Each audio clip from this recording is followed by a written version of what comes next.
গরুর মাংস আমার কাছে একটা মজার ও আকর্ষণীয় খাবার। এই রান্নাটা আমি সবসময় মনোযোগ দিয়ে করে থাকি, যেহেতু আমার বাসার সবারই খুব প্রিয় একটা খাবার, খুবই পছন্দ করে খায়। আজকের রান্নাটা আরও বেশি মজার হয়েছিল। এই রান্নাটা এতটা মজার ও আকর্ষণীয় কালারের হওয়ার কারণ হলো এই রান্নার সাথে অন্য আরেকটা উপাদান যোগ করা হয়েছে, যেটা আমি আমার শাশুড়ি মার কাছ থেকে শিখে নিয়েছিলাম।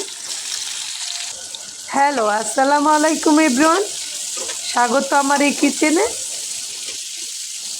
প্রথমে পেঁয়াজগুলিকে নেড়ে চেড়ে ব্রাউন করে ভেজে নিতে হবে। এখানে গরম মশলা আমি দিয়ে দিলাম। খেয়াল রাখতে হবে পেঁয়াজগুলি যেন পুড়ে না যায়।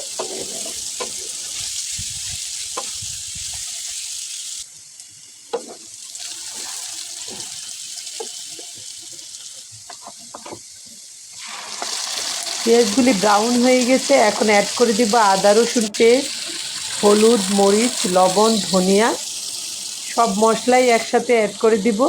আমি এখানে 2 কেজির মতো গরুর মাংস নিয়েছি।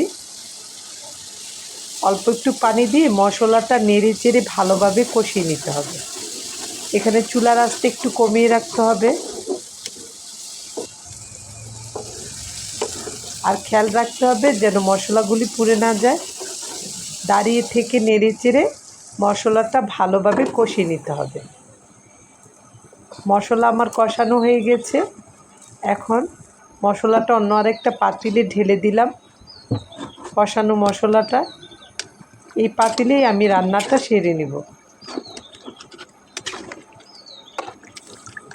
মাংসের সাথে মশলাগুলি ভালোভাবে মিশিয়ে এখন চুলার আঁচটা মিডিয়ামে রেখে বলক উঠিয়ে নিব।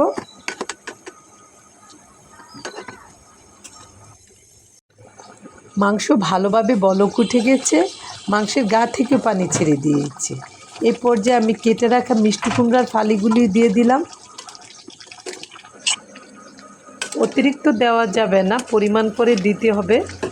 আমার শাশুড়ি মা এভাবে করে রান্না করে দিতেন, খুবই মজা লাগতো। আপনারাও রান্না করে খেয়ে দেখবেন, সত্যি বলছি খুবই মজার হয়। তেলে রাখা জিরার গুঁড়ো দিয়ে দিলাম। আর রান্নাটা আমি সব সময় এই গরুর মাংস রান্নাটা একটু ঝাল ঝাল করে থাকি। আমার মিষ্টি কুমড়ার টুকরোগুলি পুরোপুরি গলে গিয়েছিল, একদম ভুনা ভুনা করে নিয়েছিলাম। আমরা তো সব সময় গরুর মাংস আদা রসুন হলুদ মরিচ লবণ ধনিয়া জিরা দিয়ে ভুনা করে খাই। এসব মশলার সাথে মিষ্টি কুমড়ার কয়েক ফালি টুকরা দিয়ে ভুনা করে খেয়ে দেখবেন, আশা করি ভালো লাগবে। ধন্যবাদ সবাইকে।